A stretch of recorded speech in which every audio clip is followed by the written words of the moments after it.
দেখা হয় আমার মানুষগুলোর জন্য সাথে দেখা সাক্ষাৎ হয়।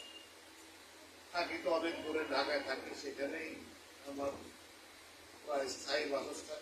নারী টাড়ি তো কোথাও হয়েছে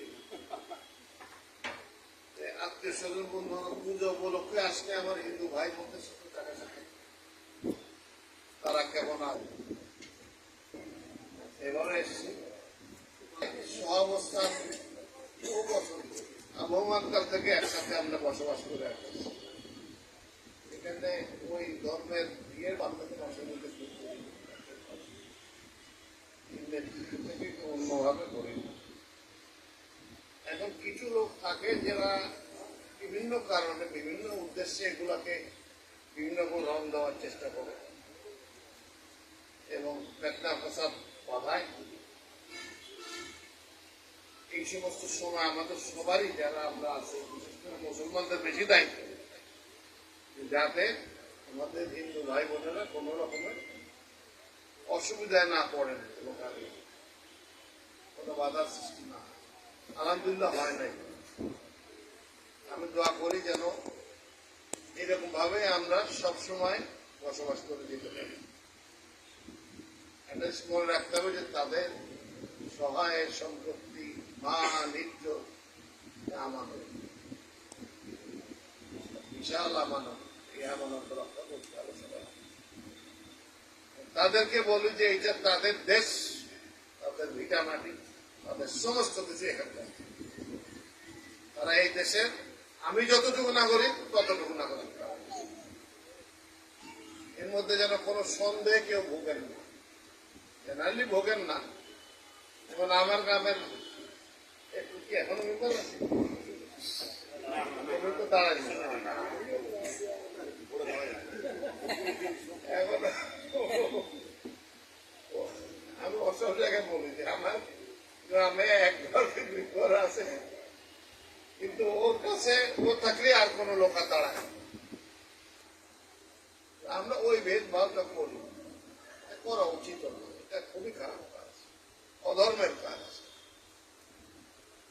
তো আজকে তাদের পূজা উদযাপন হচ্ছে।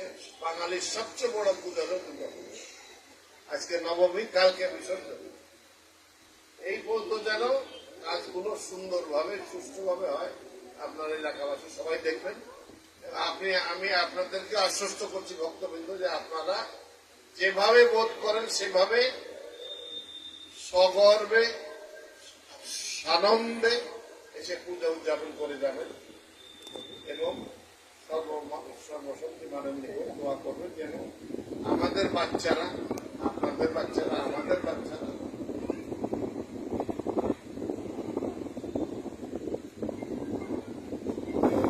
তারা যেন এই দেশে ভালোভাবে মাথা উঁচু করে বাস করতে পারে, লেখাপড়া শিখে মানুষ দেশের উন্নতি করে, দশের উন্নতি করে এবং আমরা যেন সব ভেদভাবের মধ্যে থেকে এখন আমি যেটুকু পারি দেশের সমস্যা নিয়ে বিভিন্ন নেতৃবৃন্দ আছে, তারা যেমন যে যেভাবে করলে সেগুলো আমি করে দেওয়ার চেষ্টা করি। এর আগে আগের থেকে আমি এগুলো করে আসতেছি। যারা অসুবিধা হয় জানাবেন এদের কাউকে, বিশেষ করে আমার গোবিন্দ সাথে একসাথে সে পরিষদের আহ্বায়ক, তাকে জানাবেন, গোবিন্দকে জানাবেন কোন সমস্যা হতো।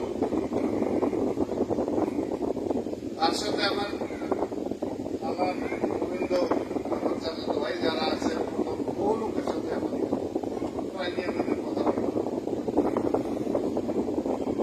আপনারা ভালো থাকেন, দোয়া করি এই পরে কথা হয়ে আসতেছে। আপনারা সবাই আরো